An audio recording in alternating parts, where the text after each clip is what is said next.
عجلة البوجي، يعني بيقولوا سقوط عجلة البوجي في العربية هو سبب الحادث. فكنا عايزين كمعلومة بس توضيح ايه هي عجلة البوجي دي. هو العربية فيها بوجي، بمعنى اللي هو عارف انت حضرتك العربية العادية الملاكي بتاعتك. اه بالظبط. فيها عجلة يمين وعجلة شمال وعكس بينهم. اه عكس واخد بينهم. بين العربية الملاكي. اه. العربية بقى بتاعت القطر فيها اتنين بوجي. اه. اتنين بوجي، البوجي فيه 4 عجلات. اه. واخد بال حضرتك؟ اه.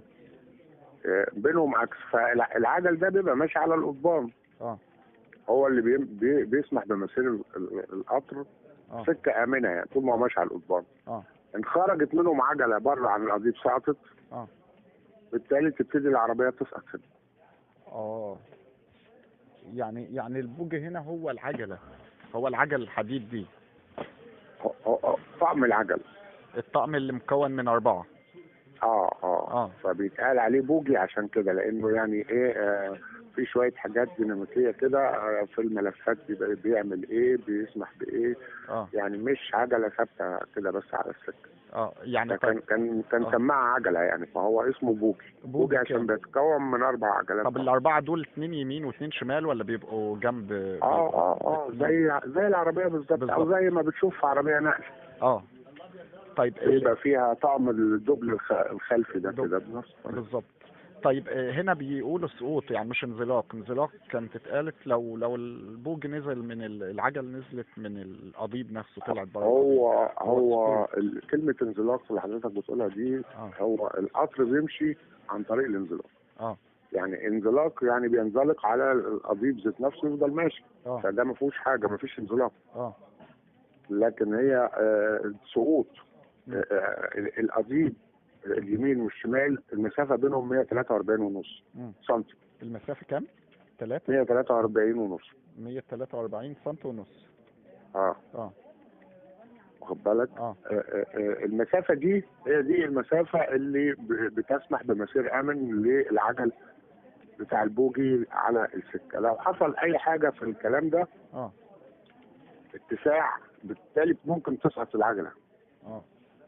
واخد بالك؟ ان هو ده اللي بيحكم المسيره، اللي هي القضيبين اللي انت بتشوفها. فيبقى لو في حاجه، انا ما شفتش الحقيقه الحادث، لكن يعني سامع بيانات كده والكلام ده كله، ده عباره عن بيقولوا سقوط، بيبقى في سقوط خرجت عجله بره القضيب. طب المسافه الامنه اللي هي ال 143 سم دي، مسافه ما بين البوج ده والبوج اللي وراه؟ ونص. ما بين البوج ده واللي وراه، ولا ما بين العجلتين نفسهم؟ ما بين العجلتين. القضبان بتاع السكه دي المسافه بتاعتها من القضيب ده للقضيب ده 143.5، اللي هي ما بين القضيبين يعني. دي المسافه اللي المفروض ما فيش سماح بزياده او نقصان منها. بالظبط. يعني لو بقت 150 القطر يسقط، لو بقت اقل القطر برضه يسقط. فاهم؟ حتى نص سنتي هيفرق في الموضوع، يعني هي المسافه. لا، في سماح يعني النص سنتي والكلام ده يعني. لكن بيبقى اكتر من كده يعني. طب حاجه زي الحادثه بتاعت النهارده دي، يعني الاسباب اكيد في حاجات متكرره حصلت قبل كده، اللي هي القضبان، ان القضبان نزل في قطارات عندنا، بيبقى خلل مثلا السكه متهالكه ولا يعني؟ والله انا مش عارف ايه ظروف الحادثه دي يعني. واخد بالك؟ لازم يعني في لجنه بتطلع وبتحقق وبتشوف. انما في قواعد زي اللي انا قلت لك عليها دي، يعني انها هي القواعد دي لازم تكون ثابته. لو حصل اي اتساع في السكه بيحصل سقوط.